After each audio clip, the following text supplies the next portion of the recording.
ठीक है, तो ये आपके सारे सॉर्टिंग एल्गोरिथम ऑलमोस्ट कंप्लीट हो गए। Quick sort, heap sort, radix sort, जिसमें हीप, क्विक, मर्ज, इनका इम्प्लीमेंटेशन भी आपको पता होना चाहिए। ठीक है, रेडिक्स सॉर्ट का इम्प्लीमेंटेशन जरूरी नहीं, कॉन्सेप्ट बस आपको मालूम है कि आपको डिजिट्स के पोजीशन के बेस पे सॉर्टिंग करना है, कि सबसे पहले वंस को करना है, फिर टेंस के डिजिट पोजीशन पे उनकी सॉर्टिंग करना है, फिर हंड्रेड्स को करना है। कोई भी स्टेबल सॉर्टिंग एल्गोरिथम जैसे कि काउंट सॉर्ट को आप यूज कर सकते हो इन डिजिट्स को, डिजिट आई को सॉर्ट करने के लिए, आई पोजीशन डिजिट आई को सॉर्ट करने के लिए। ठीक है, काउंटिंग एल्गोरिथम क्योंकि उसके लीनियर रहता है, क्योंकि और उसको उसमें भी यूज कर सकते हैं क्योंकि हमें पता है कि मैक्सिमम कितने नंबर ऑफ डिजिट्स हो सकते हैं depending upon which base using. जैसे डेसिमल के केस में 10 मैक्सिमम आपके नंबर्स हो सकते हैं। फिर आपको सारे सॉर्टिंग एल्गोरिथम के कंपैरेटिव स्टडी पता होना चाहिए, एवरेज केस, वर्स्ट केस, ठीक है, मेमोरी कितनी रिक्वायर्ड है, स्टेबल सॉर्टिंग एल्गोरिथम है, कौन सा उसका एक्सचेंज मेथड है।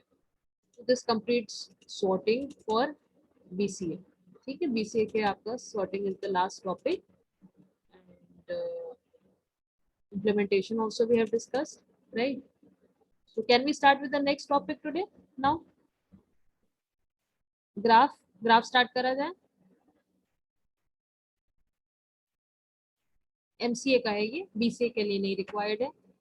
Who all are there from MCA here?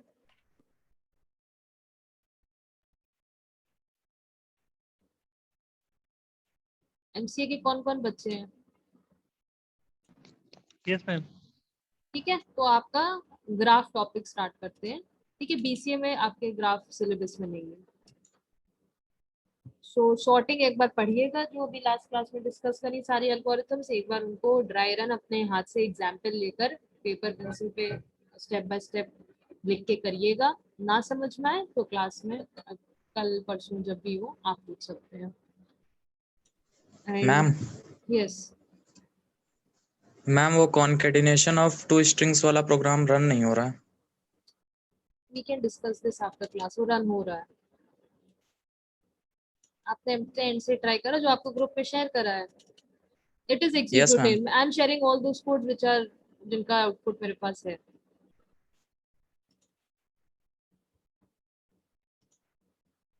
graphs let me complete it, then maybe at the end of the class एक बार मैं उसको रन करके एक बार दिखा दूंगी। पहले अपने एंड से भी एक बार ट्राई करिए, आपका क्या लॉजिक है। तो एक स्टूडेंट को नहीं आ रहा था समझ में, तो उसने अपनी एरर्स बताई, then I was removing those errors. ठीक है, तो एक बार खुद से आप ट्राई करिए, ना चले then ask me, otherwise that program is running. ठीक है, तो क्लास के बाद एक बार मैं उसका आउटपुट आपको दिखा दूंगी। अभी पहले let me start with graphs. ठीक है, तो एमसीए का भी ग्राफ स्टार्ट करते हैं, then I will show the result of that concatenation. Very simple program it is. So talking of graphs, अभी तक के हमने ट्रीज देखे थे। ट्रीज में आपको क्या बताया था, वो भी एक स्पेशल टाइप का ग्राफ होता है, लेकिन वहां पे कहीं पे भी आपके साइकिल नहीं फॉर्म हो रहे होते हैं। ठीक है, ग्राफ में आपके पास और क्या रहता है, ट्री में एक आपका हायरार्कियल रिलेशनशिप रहता है। ठीक, ग्राफ इज नथिंग, आपको सेट ऑफ नोड्स आपके पास रहते हैं। ठीक है, जिनको हम क्या कहते हैं, वर्टिसेस कहलाते हैं। ठीक है, आपके पास सेट ऑफ एलिमेंट्स हैं जिनको हम नोड्स कहते हैं, और इन नोड्स को हम कैसे कनेक्ट करते हैं, with the help of edges. ठीक है, तो graph is nothing setting consist of certain element जिनको हम वर्टिसेस या नोड्स कहते हैं, और you connect these nodes with the help of your links which are called your edges. ठीक है, ग्राफ डेटा स्ट्रक्चर आपका कोई भी ऐसी रिलेशनशिप जहाँ पे, मतलब ये भी नॉन लीनियर डेटा स्ट्रक्चर है। ठीक है, कोई भी यहाँ पे आपका लीनियर फैशन में आप एलिमेंट्स को नहीं एक्सेस करते हो। ठीक है, ये भी आपका नॉन लीनियर डेटा स्ट्रक्चर, लेकिन यहाँ पे हमारा कोई भी पेरेंट चाइल्ड रिलेशनशिप नहीं है। और भी जो कॉम्प्लेक्स रिलेशनशिप को अगर आपको रिप्रेजेंट करना है कि A is related to B also, A is related to D also. ठीक है, साइकिल्स भी हमारे ग्राफ में फॉर्म हो रहे हैं। ट्री के केस में हमारे साइकिल्स नहीं रहते थे। ठीक है, आपका सिंपल पेरेंट चाइल्ड रिलेशन रहता था, एक ही साइड आपका ट्री ग्रो करता था, कहीं पे भी साइकिल आपके नहीं फॉर्म होते थे। In case of graphs, you are allowed, you can have cycles here. ठीक है, सिंपली नोड्स हैं, एलिमेंट्स हैं जिनको हम लिंक्स या एजेस से कनेक्ट करते हैं। ठीक है, तो it is consisting of two things, a set of vertices and a set of edges which are connecting these vertices. ठीक है, जो हमारा अगर डायरेक्टेड ग्राफ है तो दिस विल बी ऑर्डर्ड, कि अगर डायरेक्टेड ग्राफ, दो तरह के बेसिक आपके ग्राफ रहते हैं, एक डायरेक्टेड ग्राफ रहते हैं, एक आपके अनडायरेक्टेड ग्राफ रहते हैं। जैसे यहाँ पे हमारे किसी भी जैसे ए टू बी रीच करने का ऐसा कोई डायरेक्शन नहीं है, आप जो है बोथ द वे जा सकते, ए बी से भी कनेक्टेड है, बी ए से भी कनेक्टेड है। जहाँ पे कोई भी डायरेक्शन नहीं है then it is the case of an undirected graph, इसे हम कहते हैं। जहाँ पे हमारे कितने वर्टिसेस हैं इसके ग्राफ में, we have 5 vertices and how many edges we have got your 6 edges. ठीक, कौन कौन सी है, एक ए से बी है या बी से ए कह लिए, दोनों एक ही बात है क्योंकि कोई डायरेक्शन नहीं है हमारे पास। बी टू सी है, ठीक है, फिर सी टू ई है, फिर ई टू डी है, ठीक है, ये हमारे पास इनकी 6 वर्टिसेस हैं।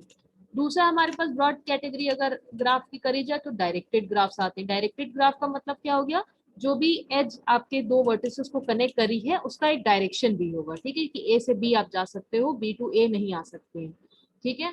तो आपके अगर डायरेक्शंस ऐड कर दिया जाए, ट्रैवर्स करने का डायरेक्शन बता दिया जाए, then it is the case of अ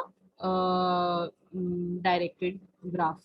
ठीक, एक हमारा सोर्स रहता है, सोर्स से आप स्टार्ट करते हो इनिशियल नोड से, और इन जिसको हम टर्मिनल नोड भी कहते हैं, एंड देन जिस डायरेक्शन में आपकी एज गई हो उस डायरेक्शन में आप जाके उस नोड को ट्रैवल करके वहां तक के रीच कर सकते हो। तो जैसे ट्री में हमने कुछ टर्मिनोलॉजीज देखी थी, वैसे ग्राफ की कुछ टर्म्स हैं। कौन कौन सा, वॉक होता है, एक आपका ट्रेल होता है, ठीक है, एक आपका पाथ होता है, एक साइकिल होता है, ठीक, फिर एडजेसेंट नोड्स क्या होते हैं, डिग्री, लूप, ये कुछ चीजें हैं। तो वन बाय वन इसको देखते हैं। सबसे पहले आपका वॉक होता है। वॉक क्या होता है, simple alternating pairs of vertices and edges, ठीक है। कोई भी जैसे भी आप इस ग्राफ को ट्रैवर्स कर रहे हो, एजेस एंड कैसे करना है कि जो है एक वर्टेक्स आई, उसके बाद आपकी एज आई, फिर वर्टेक्स आई, फिर आपकी एज आई, कैसे भी आप इन ग्राफ को sequencing of vertices and edges से आपका वॉक बनता है, ठीक है। और जितने नंबर ऑफ एजेस आप इसमें कवर करोगे उसको हम length of the this walk कहते हैं। और यहाँ पे आपको एजेस को रिपीट करना भी अलाउड है। जैसे कि एक हमारा लेंथ 4 का वॉक कौन सी है हमारे पास, A to B, B to C, C to D, then D to B. This is what, this is a walk of length 4, ठीक। और हम उसमें एजेस को रिपीट भी कर सकते हैं। एजेस को रिपीट कैसे कर सकते हैं, जैसे this is also a walk, we go from A to B, then we go from B to C, then we go from C to D, ठीक है। फिर हम D to we gone from D to C, फिर C to D to C वापस हम आ सकते हैं, ठीक है, डी टू सी हम वापस आ सकते हैं, वापस से बी के पास भी जा सकते हैं, ठीक है, बी से वापस से सी पे आए, सी से वापस से ई पे आए, कोई भी नंबर ऑफ एजेस हमें कवर करना है ऑल्टरनेटिवली, एक वर्टिस एक एज, एक वर्टिस एक एज, सीक्वेंसिंग करना है। और आप एजेस को रिपीट भी कर सकते हो। ये आपका वॉक रहता है, simply walking across the graph, ठीक है, covering vertices and edges. Trail में क्या रहता है, trail is also a type of a walk, लेकिन यहाँ पे आपको एजेस को रिपीट करना अलाउड नहीं होता। जैसे यहाँ पर आप ए टू बी गए, बी टू सी गए, अब वापस से B to C to B नहीं आ सकते हो, आप दोबारा से एज को रिपीट नहीं कर सकते हो। फिर आपका एक टर्म आता है पाथ। पाथ क्या कहता है, पाथ में ना आपके वर्टिसेस रिपीट करना अलाउड है, ना ही आपकी एजेस रिपीट करना अलाउड है। ट्रेल एक तरह का है, लेकिन ना वर्टिस आप रिपीट कर सकते हो, ना ही आप एजेस तो रिपीट कर ही नहीं सकते क्योंकि जो है it is a trail, and vertex को भी आप दोबारा से नहीं रिपीट कर सकते हो, ठीक है। तो जैसे यहाँ पर A to B, B to C, C to D, D to E, ठीक, this is a path, we can go from D to E, ठीक है। फिर हम कोई वर्टेक्स को भी रिपीट नहीं कर सकते। तो पाथ में ना ही आपके एजेस अलाउड है रिपीट होना, ना ही आपके वर्टिसेस अलाउड है, ठीक है। साइकिल क्या होता है, साइकिल क्या आपका क्लोज्ड पाथ है, क्लोज्ड पाथ है इन द सेंस कि यहाँ पे आपके एजेस और वर्टिसेस रिपीट नहीं होंगी सिवाय फर्स्ट और लास्ट के, एक साइकिल फॉर्म कर रहा होगा, ठीक है। जैसे कि आप बी टू सी गए, सी टू जी गए, जी से आप एफ पे आए, एफ से वापस आप बी पे रहोगे। तो जैसे फर्स्ट और लास्ट वर्टेक्स है उसको आपको रिपीट करना अलाउड है, उसके अलावा बीच में ना आप वर्टिसेस ना ही एजेस को रिपीट कर सकते हो। एडजेसेंट नोड्स क्या कहलाती है, वो दो नोड जो कि किसी एज से कनेक्टेड है। जैसे आपकी BC एक एज है जो नोड बी और नोड सी को कनेक्ट करी, तो ये आपके B and C adjacent nodes कहलाते हैं। फिर आपका डिग्री होता है, जैसे आपने ट्री में डिग्री पढ़ा था, ठीक है, वैसे यहाँ पे नोड्स की डिग्री होती है। डिग्री ऑफ द नोड्स क्या रहती है, जितने नंबर ऑफ एजेस उस पे इंसिडेंट हो। ठीक, जैसे V1 की डिग्री हमारी क्या है, इस पे कितनी एज आ रही है, एक ही एज आ रही है। V2 की डिग्री क्या है, इससे 3 एज आ रही है, 1 2 3। ठीक है, अनडायरेक्टेड ग्राफ में कोई ऐसा वो नहीं है कि आप इन डिग्री आउट डिग्री देखिए, सिंपली जितने भी एजेस उस पे इंसिडेंट है उसका काउंट रख लीजिए। 4 के लिए क्या हो जाएगी, डिग्री 2 हो जाएगी। 3 के लिए भी डिग्री 2 हो जाएगी। अगर डायरेक्टेड ग्राफ है तो हमें डायरेक्शन का ध्यान करना पड़ता है, इन डिग्री कितनी है, आउट डिग्री कितनी है, ये देखना पड़ता है। इन डिग्री जितनी इनकमिंग एजेस हैं, जैसे कि अगर जैसे आपकी इन डिग्री V2 की देखी जाए, ठीक है, V2 में कितनी एजेस आपकी इनकमिंग है, V2 में सिर्फ आपकी एक एज इनकमिंग है। ठीक, तो V2 की डिग्री कितनी हो गई, इन डिग्री कितनी हो गई, इसकी 1 हो गई। आउट डिग्री कितनी हो गई V2 की, जितने एजेस इससे बाहर जा रहे हैं उसकी आउट डिग्री भी 1 है। Then in case of V1 इसकी इन डिग्री कितनी है, V5 और V4 से आ रहे हैं एजेस, तो इसकी इन डिग्री 2 हो गई। ठीक है, तो इस तरह से अगर आपके एजेस डायरेक्टेड हैं तो आपके पास इन डिग्री और आउट डिग्री दोनों को देखना पड़ता है। फिर क्या आता है, लूप आता है। लूप का मतलब क्या हो गया, सेल्फ लूप भी जिसे आप कहते हैं। अगर एक वर्टेक्स उसी वर्टेक्स को कनेक्ट करिए, जैसे 1 to 1 आप जा सकते हो, तो ये हमारा ग्राफ में क्या कहलाता है, लूप कहलाता है। फिर हमारे पास कुछ टाइप्स ऑफ ग्राफ्स हैं। ठीक है, कौन कौन से हमारे ग्राफ्स हैं, we have directed and directed graph हम पहले ही देख चुके हैं। कंप्लीट ग्राफ क्या होता है कि सारे के सारे वर्टेक्स आपके एक दूसरे से कनेक्टेड हो। ठीक है, it is a completely connected graph. ठीक है, सारे आपके जितने भी नोड्स हैं, ठीक है, they are adjacent to all other nodes, यानी हर नोड से दूसरे नोड पे आपके पास एज होनी चाहिए। कंप्लीट ग्राफ कहलाता है ये। ठीक है, एंड अगर आपको n इसमें नंबर ऑफ नोड्स है तो आपका नंबर ऑफ एजेस कितने होते हैं, n into n minus 1 divided by 2। आप निकालिएगा, इतने ही आते हैं। ठीक है, हर एज से, हर नोड से सारे नोड्स पे एजेस होनी चाहिए। वेटेड ग्राफ क्या है, अगर हम इन्हीं ग्राफ्स के जो एजेस हैं इन पे वेट कर दें, ये एक तरह से क्या रहता है, डिस्टेंस बताता है इन दोनों नोड्स के बीच। ग्राफ्स का यूज क्या होता है, सबसे जनरल यूज आपका क्या हो सकता है, डिस्टेंस निकालने के लिए, कोई भी मैप बनाने के लिए। मैप को आप कैसे, लोकेशंस को नोड से रिप्रेजेंट कर सकते हो, वो कैसे एक दूसरे से कनेक्टेड है उनको आप एजेस से रिप्रेजेंट कर सकते हो। वहां तक के जाने का कॉस्ट कितना है उसको आप वेट से रिप्रेजेंट कर सकते हो। वेटेड ग्राफ्स आपके नेटवर्किंग में बहुत यूज होते हैं, कॉस्ट कंप्यूट करने के लिए, एक नेटवर्क से दूसरे नेटवर्क जाने के लिए। साइक्लिक ग्राफ्स आते हैं। साइक्लिक ग्राफ का मतलब जहाँ पे आपका साइकिल फॉर्म हो रहा हो। ए साइक्लिक का मतलब जहाँ पे साइकिल ना फॉर्म हो रहा हो, जैसे यहाँ पर। कनेक्टेड ग्राफ का क्या मतलब हुआ, कोई भी आपकी सारे के सारे नोड्स कोई ना कोई नोड से कनेक्टेड है। ठीक है, कहीं कोई ना कोई पाथ जरूर एग्जिस्ट करता है हर एक वर्टेक्स तक पहुंचने के लिए। कोई ऐसी नोड नहीं है जहाँ पे जो किसी भी वर्टेक्स से कनेक्टेड नहीं, उस नोड तक पहुंचने का हमारे पास कोई रास्ता नहीं है। जैसे यहाँ पे V1, तो this is it is a disconnected graph, एक नोड हमारी आइसोलेटेड रह गई। तो ये हमारी थ्योरी पार्ट है, टाइप्स ऑफ ग्राफ, ग्राफ की टर्मिनोलॉजी। ठीक है, फिर इसके एप्लीकेशन देखिए। एप्लीकेशंस क्या है, इट इज कंप्यूटर साइंस में फ्लो ऑफ कंप्यूटेशन को, कंप्यूटेशन आपके टीओसी वगैरह में यूज होता है फ्लो ऑफ कंप्यूटेशन देखने के लिए। डेटा कम्युनिकेशन में यूज होता है नेटवर्क्स दिखाने के लिए। ठीक है, डेटा ऑर्गेनाइजेशन में, मेमोरी मैनिपुलेशन में, शॉर्टेस्ट पाथ फाइंड करने में, इन सब में हमारा आपका ग्राफ को रिप्रेजेंट करने के लिए आप यूज कर सकते हो। ठीक है, सर्किट्स को दिखाने के लिए इलेक्ट्रिकल इंजीनियरिंग में यूज होता है। लिंग्विस्टिक, जैसे मैं बताया, आपका लैंग्वेज ट्री बनता है सिमेंटिक्स ऑफ द लैंग्वेज को समझने के लिए टीओसी वगैरह में, राइट। वहाँ पे आप उसके ग्राफ के थ्रू फाइनाइट स्टेट ट्रांसड्यूसर्स, इन सबको फाइनाइट स्टेट रिप्रेजेंट करने के लिए आप ग्राफ का यूज कर सकते हो। मैथमेटिक्स में मिनिमम कॉस्ट, शेड्यूलिंग प्रॉब्लम्स, ठीक है, in even in science it is used for understanding the properties of materials. Theory part है, इसको देख लीजिएगा। बायो सोशल साइंस, जिसमें सोशल साइंस एक बहुत इम्पोर्टेंट आपका एप्लीकेशन ग्राफ का कौन सा, सोशल मीडिया को रिप्रेजेंट करने के लिए। This is a very interesting application of graph. ठीक है, जहाँ पे जैसे आपका फेसबुक है, आपके क्या होते हैं, उनको जो भी फ्रेंड्स आपके हैं, जो भी आपके सोशल मीडिया से सब कनेक्टेड है, उनको आप ग्राफ के थ्रू रिलेट कर सकते हो। ठीक है, लिंक्स बना सकते हो। Also for websites, structure of websites, कैसे एक पेज दूसरे पेज से कनेक्टेड है, वहाँ पे आप वेब पेजेस और डायरेक्टेड एजेस के थ्रू एक पेज से दूसरे पेज कैसे लिंक है, उस लिंक स्ट्रक्चर को वेबसाइट के ग्राफ के थ्रू दिखा सकते हो। सिमिलरली जैसे मैंने बताया सोशल मीडिया में आप कैसे एक फ्रेंड से दूसरे फ्रेंड कनेक्टेड, दूसरा फ्रेंड तीसरे फ्रेंड से कनेक्टेड है, ठीक है, उनका रिलेशनशिप आप ग्राफ के थ्रू रिप्रेजेंट कर सकते हो। फिर ग्राफ को यहाँ तक यहाँ तो थ्योरी पार्ट है, कोई प्रॉब्लम नहीं होगी। एमसीए बताइए, एमसीए रिस्पॉन्ड करिए। ग्राफ थ्योरी भी पढ़ा है आपने तो ग्राफ पता ही होगा मोर और लेस।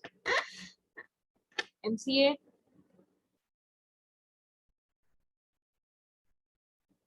एमसीए से कौन है बताइए, समझ में आ गया यहाँ तक के थ्योरी पार्ट डिस्कस करा है? मुस्कान कौन कौन है?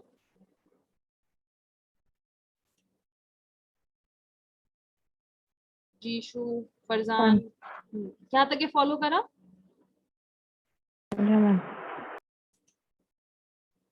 फिर ग्राफ को रिप्रेजेंट करने के दो तरीके रहते हैं, एक आपका एडजेसेंसी मैट्रिक्स रहता है, एक आपका एडजेसेंसी लिस्ट होता है।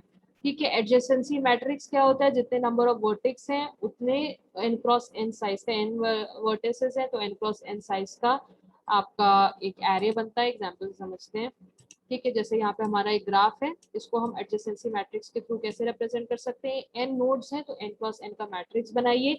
जिस नोड्स के बीच में एक आपका एज लाई करता है वहां पे वैल्यू 1 कर दीजिए, बाकी जगह पे वैल्यू 0 कर दीजिए। ए एंड बी के बीच में जैसे एक आपका एज है तो यहाँ पर ए एंड बी के बीच में 1 हो गया। अगर आपका अनडायरेक्टेड ग्राफ है तो ये सिमेट्रिक मैट्रिक्स रहता है, ए से बी भी एज है, बी से ए भी एज है, तो ए टू बी भी 1 हो जाएगा, बी टू ए भी आपका 1 हो जाएगा।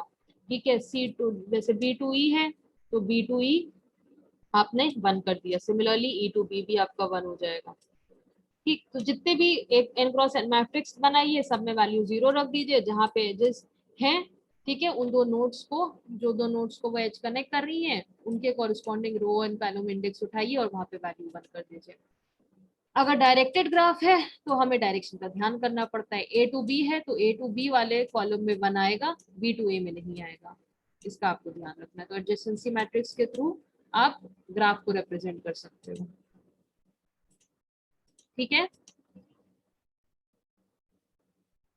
एडजेसेंसी मैट्रिक्स को यूज करने का फायदा क्या होता है, आप डिग्री ऑफ अ वर्टेक्स निकाल सकते हो। सिंपली क्या करना है, डिग्री निकालना है तो आपको उस रो को, अगर अनडायरेक्टेड ग्राफ है तो सिंपली उस रो को ऐड कर दीजिए। ठीक है, यहाँ पे जैसे ए के लिए अगर निकालना है तो इस रो को ऐड कर दीजिए, 1 2 3, इससे 3 एजेस आ रही है। अगर आपका डायरेक्टेड ग्राफ है तब आपको थोड़ा सा ध्यान देना पड़ेगा कि अगर आप रो का सम निकालेंगे तो आउट डिग्री आएगा, उस पर्टिकुलर इंडेक्स के लिए कॉलम का सम निकालेंगे तो इन डिग्री आएगा। तो एक बार इसको बनाइएगा, देखिएगा, समझ में आ जाएगा, इतना कुछ इसमें है नहीं ग्राफ रिप्रेजेंट करने का। दूसरा हमारे पास एडजेसेंसी लिस्ट होता है, मैट्रिक्स की जगह हम लिस्ट से रिप्रेजेंट कर सकते हैं। कैसे, जितने भी नोड्स हैं उनको एक लिस्ट में डालिए और उन नोड से जितने भी नोड्स आपके दूसरे कनेक्टेड हैं उनको लिंक लिस्ट से कनेक्ट करते जाइए। जैसे ए बी से भी कनेक्टेड है, ए डी से भी कनेक्टेड है, तो ए नोड के लिए आप एक लिस्ट क्रिएट करिए। ठीक है, बी बी मतलब ये इसका कनेक्शन तो कोई मतलब नहीं, जितने भी नोड्स इससे कनेक्टेड हैं उतने नोड्स को आप इसकी एक ही लिस्ट में डाल दीजिए। बी से जितने नोड्स कनेक्टेड हैं उनको आप बी की लिस्ट में डाल दीजिए। सी से क्या है, जितने आप एक तरह से एक एरे बना लीजिए, ए बी जितने नंबर ऑफ नोड्स है सबका एरे बना लीजिए, A B C D E, और हर एक एरे अपने कॉरेस्पॉन्डिंग जितने भी नोड से कनेक्टेड है उसकी लिंक लिस्ट क्रिएट करिए। एंड दिस एरे ए के लिए इस लिंक लिस्ट के पॉइंटर को पॉइंट करिए जो कि कंटेन करेगा लिंक लिस्ट, मतलब जितने भी नोड्स इससे कनेक्टेड हैं। ठीक है, उनकी उनकी लिस्ट अपने पास रखिएगा। दो है तो दो आपको उसमें नोड्स ऐड करने पड़ेंगे, तीन से कनेक्टेड है तो 3 नोड्स ऐड करने पड़ेंगे। जैसे बी किससे कनेक्टेड है, ए से बी है, डी से बी, सी भी, तो जो बी की लिस्ट होगी उसमें 3 नोड्स आप क्रिएट कर दोगे। ठीक है, ठीक है क्लास, ग्राफ को एडजेसेंसी लिस्ट और एडजेसेंसी मैट्रिक्स के थ्रू आप रिप्रेजेंट कर सकते हो। फिर आपके ग्राफ के दो ट्राइवर्सल एल्गोरिथम है, ये बहुत आपके इंपॉर्टेंट है कि ग्राफ को आप कैसे ट्राइवर्स कर सकते हो, बीएफएस और डीएफएस आपने शायद पढ़ा भी होगा, breath first search and depth first search. ठीक है, ट्राइवर्सल का मतलब क्या हो गया, आपको सारे नोड्स को वर्टिसेस को विजिट करना है। उसको विजिट करने के हमारे पास दो तरीके रहते हैं, या तो आप ब्रेथ फर्स्ट सर्च करिए या डेप्थ फर्स्ट सर्च करिए। ब्रेथ फर्स्ट सर्च का मतलब क्या हो गया, जब भी आप कोई एक नोड को विजिट करिए तो उसके कॉरेस्पॉन्डिंग जितने भी नोड्स उसके एडजेसेंट हैं उन सारे नोड्स को आपको विजिट करना है। इन सारे नोड्स को जब आप विजिट करेंगे फिर इनके इंडिविजुअली जितने नोड्स हैं उनको फिर आप विजिट करिए। ठीक, इनके सारे नोड्स को विजिट करिए फिर इसके सारे नोड्स को विजिट करिए। तो क्या है, ब्रेथ के फॉर्म में आपका ग्राफ की वर्टिसेस को आप कवर कर रहे हो। कैसे, पहले इस ब्रेथ पे जितने, ब्रेथ मतलब एक लेवल, इस लेवल पे जितने नोड्स हैं इनको कवर करना है, फिर अगले लेवल पे जाइए उस लेवल पे जितने नोड्स हैं उनको कवर करना है। ठीक है, तो एक तरह से जब भी आप किसी नोड को विजिट करते हो तो उसके जितने भी एडजेसेंट नोड्स हैं, ठीक है, सबको आपको कवर करना है, सबको आपको विजिट करना है। ठीक है, और इस तरह से इसको क्या कहते हैं, इसीलिए ब्रेथ फर्स्ट सर्च करते हैं क्योंकि कंप्लीटली उसको एक्सप्लोर करना है, उसके जितने भी एडजेसेंट नोड्स है सबको एक्सप्लोर करना है। ठीक है, अगली नोड को उठाइए, उस नोड के जितने भी एडजेसेंट नोड्स हैं उन सबको आपको एक्सप्लोर करना है। इस नोड को उठाइए, इससे इसके जितने भी एडजेसेंट नोड्स हैं कंप्लीटली एक्सप्लोर करना है। दूसरा ऑप्शन हमारे पास क्या होता है, डेप्थ फर्स्ट सर्च रहता है। डेप्थ फर्स्ट सर्च में क्या रहता है कि आप एक एक नोड उठाइए, ठीक है, एक नोड उठाइए, उसके एक एडजेसेंट, जैसे इसके तीन, ये तीन नोड से कनेक्टेड हो सकता है, ये फर्दर दो नोड से कनेक्टेड हो सकता है, ठीक है, यहाँ पे एक नोड से कनेक्टेड हो सकता है। ठीक है, डेप्थ फर्स्ट सर्च में क्या करते हैं, एक नोड उठाइए, उसको एक पूरा का पूरा एक्सप्लोर करने की जरूरत नहीं है, पूरा लेवल आपको एक्सप्लोर करने की जरूरत नहीं, सिंपली उसके कोई भी एक एडजेसेंट नोड उठाइए, आप उसके हॉप करके आप उसको विजिट करिए। ठीक है, इसको आपने जब विजिट कर लिया, इसके बाद इस लेवल के सारे आप नोड्स नहीं एक्सप्लोर करोगे। ब्रेथ फर्स्ट सर्च होता है तो पहले इसको एक्सप्लोर करते, इसके सारे एडजेसेंट नोड्स को एक्सप्लोर करते, फिर एक एक वर्टेक्स उठाते जो उसके एडजेसेंट नोड्स में से, फिर उनके लेवल के उसके उसके सारे एडजेसेंट नोड्स को एक्सप्लोर करते हैं। यहाँ पे नहीं, यहाँ पे अनएक्सप्लोर्ड छोड़ देते हैं। कोई भी एक नोड उठाया, उसका एक एडजेसेंट नोड को एक्सप्लोर करा, ठीक है, उसको भी कंप्लीटली नहीं एक्सप्लोर करेंगे, सिंपली उसके बाद जो नेक्स्ट एडजेसेंट नोड है इसको देखा, इसको मान लिया हमने उठाया, हमारे पास दो ऑप्शन है, चाहे हम इसको एक्सप्लोर करें चाहे हम इसको एक्सप्लोर करें, तो यहाँ पे पार्शियली आप एक्सप्लोर करते चले जा रहे हो। ठीक है, इसको करा, फिर आपने इस नोड को विजिट करा, फिर आपने, इसके पास दो ऑप्शन है, या तो इधर जाइए या इधर जाइए, मान लिया हम इधर चले गए, इस नोड को एक्सप्लोर करा। ठीक है, उसके बाद इसके जो एडजेसेंट नोड्स है, इसके एडजेसेंट एक ही नोड है, इसको हमने एक्सप्लोर करा। ठीक है, फिर वापस से आप चाहो तो आगे जितने भी अनविजिटेड नोड्स हैं उनको एक्सप्लोर करते हुए आगे बढ़ते चले जाओ।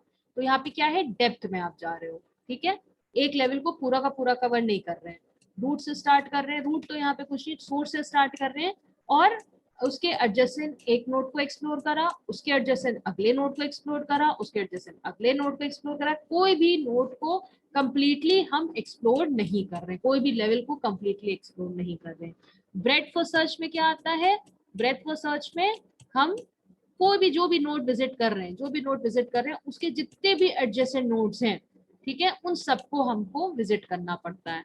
ठीक है, उसके जो एक नोड उठाया, इस नोड को अगर आप विजिट कर रहे हो तो इसके सारे जो एडजेसेंट नोड्स है सबको, एक कोई भी वर्टेक्स उठाया जाता है उसके एडजेसेंट कंप्लीट एक्सप्लोरेशन होता है ब्रेथ फर्स्ट सर्च में, इसीलिए ब्रेथ वाइज लेवल वाइज आपका ट्रैवर्सल चलता है। डेप्थ में क्या होता है, सिर्फ एक नोड लीजिए, ठीक है, उसको पार्शियली एक्सप्लोर करिए, कोई भी उसके एडजेसेंट एक नोड उठाइए, फिर आप उसको एक्सप्लोर करना शुरू कर देते हैं, उसके एडजेसेंट उठा के अगली नोड को एक्सप्लोर करना चाहते हैं, तो आप क्या करते हो, डेप्थ में आगे बढ़ते चले जाते हो।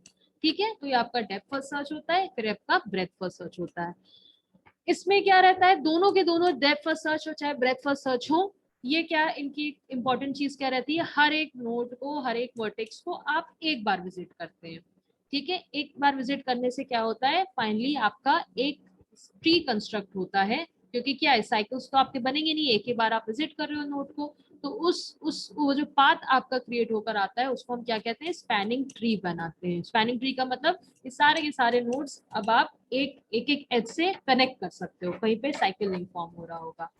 ठीक है, तो हम विदाउट साइकिल के लिए लूप बिना बनाए हमें सारे वर्टिसेस ऑफ द ग्राफ को विजिट करना है, ठीक है, विदाउट फॉर्मिंग एनी लूप। और फाइनली जो आप ट्रैवर्सल करते हुए वर्टेक्स के जो वर्टेक्स को विजिट करते हुए जो आप ट्रैवर्स करते हुए आपका एक स्पैनिंग ट्री कंस्ट्रक्ट होगा, जो कि क्या है, एक तरह का ग्राफ ही है, लेकिन जिसमें मतलब सब ग्राफ है, इस ग्राफ का एक पार्ट है, लेकिन जिसमें आपके सारे वर्टिसेस इंक्लूडेड होंगे, लेकिन कहीं पे भी लूप नहीं फॉर्म हो रहे होंगे, क्योंकि ट्री है तो लूप नहीं फॉर्म हो रहे होंगे। तो ये ब्रेथ फर्स्ट सर्च और डेप्थ फर्स्ट सर्च का एक आइडिया समझ में आया क्या होता है एमसीए? ठीक है, अब इसको हम एग्जाम्पल से देखते हैं। ठीक, एक चीज और है, डेप्थ फर्स्ट सर्च में स्टैक डेटा स्ट्रक्चर यूज होता है, ब्रेथ फर्स्ट सर्च में क्यू डेटा स्ट्रक्चर यूज होता है। जब हम स्टैकिंग क्यू पढ़ रहे थे तो मैंने थोड़ा सा बताया था कि उसमें ग्राफ में आपका ट्राइवर्सल में यूज होता है। तब हम डेप्थ फर्स्ट सर्च में स्टैक को यूज करते हैं, क्योंकि यहाँ पे हमें बैक ट्रैकिंग करनी पड़ती है। क्यों बैक ट्रैकिंग करनी? स्टैक हमेशा क्या रिकर्शन के लिए यूज होता था, रिकर्शन क्यों बैक ट्रैकिंग करनी पड़ती थी? बैक ट्रैकिंग क्यों करनी पड़ती है? क्योंकि हम किसी भी नोड को फुल्ली एक्सप्लोर नहीं कर रहे हैं, सिर्फ उसके एडजेसेंट एक नोड उठाया, उसको एक्सप्लोर करा पार्शियली, अगले नोड को उठाया, उसे उससे कनेक्टेड है एडजेसेंट नोड, उसको एक्सप्लोर करा, फिर आप आगे बढ़ते चले गए। कोई भी एडजेसेंट नोड में से कोई भी एक नॉन विजिटेड एडजेसेंट नोड को उठाइए, फिर उसको एक्सप्लोर करना स्टार्ट कर दीजिए। जैसे जैसे आप नोड्स को विजिट करते जा रहे हैं, ठीक है, आप उनको मार्क करते जाइए और उनको स्टैक के ऊपर पुश करते चले जाइए। ठीक है, पुश क्यों करना पड़ा? हो सकता है हमें वो नोड को रिविजिट करना पड़े। क्यों? क्योंकि हमें उससे जो बाकी अनएक्सप्लोर्ड नोड्स हैं, हमें उनको उनको उनको विजिट करने के लिए हमें इसके पास वापस आना पड़े। वापस आना है, जहाँ पे बैक ट्रैक करना है, वहां पे हमें स्टैक डेटा स्ट्रक्चर का यूज करना पड़ता है। क्यों? क्योंकि आपका it is based on LIFO last in first out. ठीक, तो अब इसके एल्गोरिथम के स्टेप्स को अगर हम थोड़ा एग्जाम्पल से समझे तो ज्यादा जल्दी समझ में आएगा। मान लीजिए जैसे हमारे पास एक ये ग्राफ दिया है, दिस इज आवर ग्राफ, इसको हमें डेप्थ फर्स्ट सर्च में ट्रैवर्सल करना है। डेप्थ फर्स्ट सर्च का मतलब क्या हो गया? एक नोड उठाइए, उसको पार्शियली एक्सप्लोर करिए, अगली नोड पे चले जाइए, अगली नोड को पार्शियली एक्सप्लोर करिए, नेक्स्ट नोड पे जाइए, तब तक के जब तक ये सारे वर्टिसेस आपके विजिट ना हो जाए। अगर कहीं पे आप स्टक हो रहे हो कि आप उससे ज्यादा और उस नोड से आगे नहीं एक्सप्लोर करते हो, तो उसको स्टैक से पॉप कर दिया जाता है। नेक्स्ट जो आपका बैक ट्रैक करके आप पुराने वाली नोड पे आते हो, उससे जितने भी कनेक्टेड नोड्स होते हैं जो अभी विजिट नहीं हुए हैं, उनको अब आप विजिट करने की कोशिश करते हो। तो एग्जाम्पल देखते हैं डेप्थ फर्स्ट सर्च का। तो हमारा ये ग्राफ है, सबसे पहले मान लिया सोर्स जो हमारा टर्मिनल है वो ए है। ठीक है, तो ए को हमने विजिट करा, ठीक, और अपने स्टैक पे डाल दिया। ए से कनेक्टेड कितने हैं हमारे पास? बी भी है, डी भी है, ई भी है। अगर ये हमारा ब्रेथ फर्स्ट सर्च होता तो हम इन तीनों को यहीं पे लेके चलते, बी डी ई तीनों को हम एक्सप्लोर करते। नहीं, यहाँ पे हमें डेप्थ फर्स्ट सर्च है, हमें डेप्थ में आगे बढ़ते चले जाना है। ठीक है, तो कोई भी एक एज हम ले सकते हैं, एक कोई भी एडजेसेंट नोड ले सकते हैं। यहाँ पे हमने मान लिए ए के बाद बी को विजिट करा, ठीक, तो हम बी को विजिट करेंगे ए के बाद। ठीक है, बी को हमने स्टैक के ऊपर पुश कर दिया। पुश क्यों करे? हो सकता है हमें रिविजिट करना पड़े, अभी हम देखेंगे कैसे हमें बैक ट्रैक करके रिविजिट करना पड़ता है। ठीक है, बी के बाद अब बी से कितने कनेक्टेड हमारे पास नोड्स है? एक हमारे पास ई है, एक हमारे पास सी है। ठीक है, तो हम ई एंड सी दोनों में से कोई भी उठा सकते हैं। मान लिया हमने बी के बाद वी आर गोइंग टू सी, तो हमने पहले ए पे गए, फिर हम बी पे गए।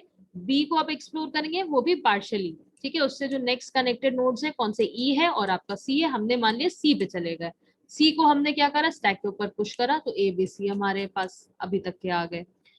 ठीक, फिर आप सी को एक्सप्लोर करेंगे, मतलब you are just moving from one node to the other, partially explore करते जाते हैं। ठीक है, सी के बाद we can move to E, we can move to F, we can move to G. हमने मान लिया ई को विजिट करा, तो हम ई को विजिट करेंगे, स्टैक के ऊपर डालेंगे।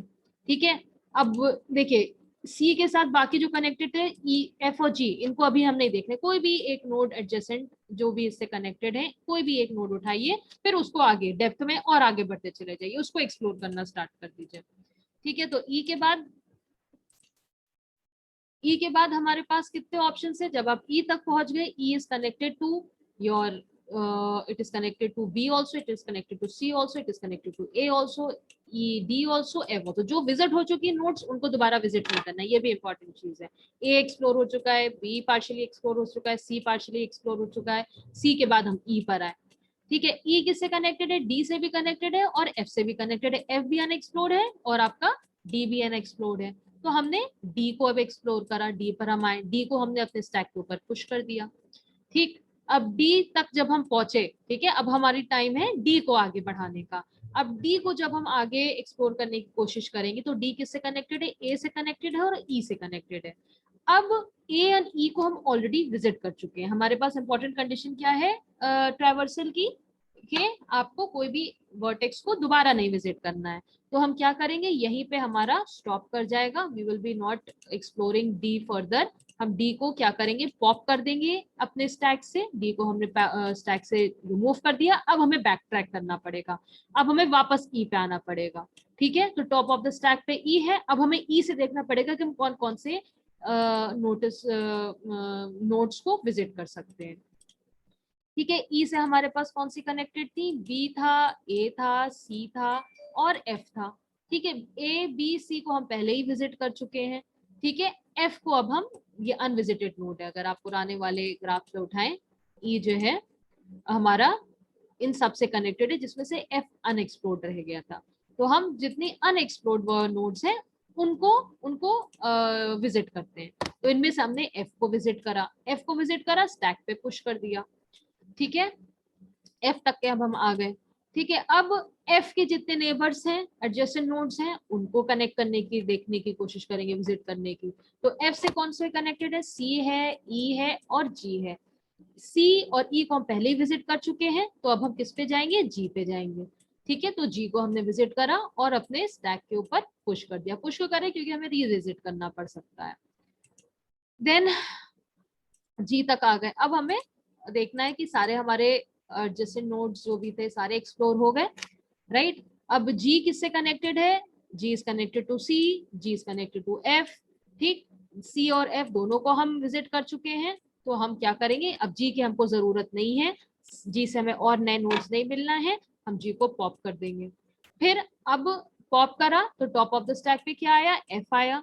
एफ से हमने देखा कोई नया नोड कनेक्टेड है, नहीं कनेक्टेड है, एफ भी हमारे लिए यूजलेस हो गया, एफ को भी हमने पॉप कर दिया। बैक ट्रैक करा, उसके बाद टॉप ऑफ द स्टैक पे ई है, ई से क्या क्या कनेक्टेड है, डी बी सी। इनमें से कोई अनएक्सप्लोर्ड नोड रह गया, नहीं रह गया है, इसको भी हम अब हमारे यूज का नहीं है, पॉप कर सकते हैं। ठीक है, ई को पॉप करा, उसके बाद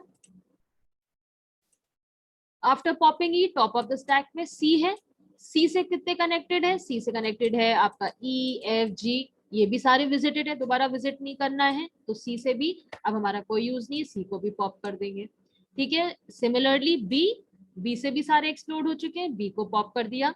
ए से एक्सप्लोड हो चुके हैं, ए को आपने पॉप कर दिया। ठीक, तो बैक ट्रैक करते हुए हम आए, लेकिन ये सारे के सारे नोड्स हमने देखे हैव ऑलरेडी बीन विजिटेड। ठीक है, स्टैक हमारा एम्प्टी हो गया। फाइनली जिस ऑर्डर में हमने नोट्स को विजिट करा, हम प्रिंट करते जा रहे थे, उससे हमारा जो नोट्स को जिस ऑर्डर में विजिट कर रहे थे, ठीक है, उससे हमारा एक एक ट्री बनता है, एक जिसको हम क्या कहते हैं, स्पैनिंग ट्री कहते हैं, जो कि आपके सारे वर्टिसेस को कवर कर रहा होता है। बट यहाँ पे कोई भी ये सब ग्राफ है, ग्राफ का एक पार्ट है, सब ग्राफ है, जहाँ पे आपके सारे वर्टिसेस तो कवर्ड है, लेकिन कहीं पे भी लूप नहीं फॉर्म हो रहा होगा। और किस तरह से आपने इस सब ग्राफ को ऑब्टेन करा, इस स्पैनिंग ट्री को ऑब्टेन करा, डेप्थ फॉर सर्च में, डेप्थ में एक्सप्लोर करते हुए, कि एक नोड मिलता था, उससे कनेक्टेड जितने नोड्स होते थे उसमें से सिर्फ एक अगले नोड पे हम चले जाते थे, उसको पार्शियली एक्सप्लोर करा, अगले नोड पे चले गए। ठीक है, और बैक ट्रैक हमें करना पड़ रहा था, क्यों, क्योंकि हो सकता है आप ऐसे सिचुएशन पे आओ जहाँ पे आप स्टक हो जाओ, ऑलरेडी विजिटेड नोड्स ही सिर्फ उससे कनेक्टेड हो, जैसे डी था, तो हमें बैक ट्रैक करके ई पे आना पड़ रहा था, ई के बाद हमें एफ पे आना पड़ रहा था, एफ से हमें जी पे आना पड़ रहा था, जी के बाद फिर से बैक ट्रैक करा, कोई भी एक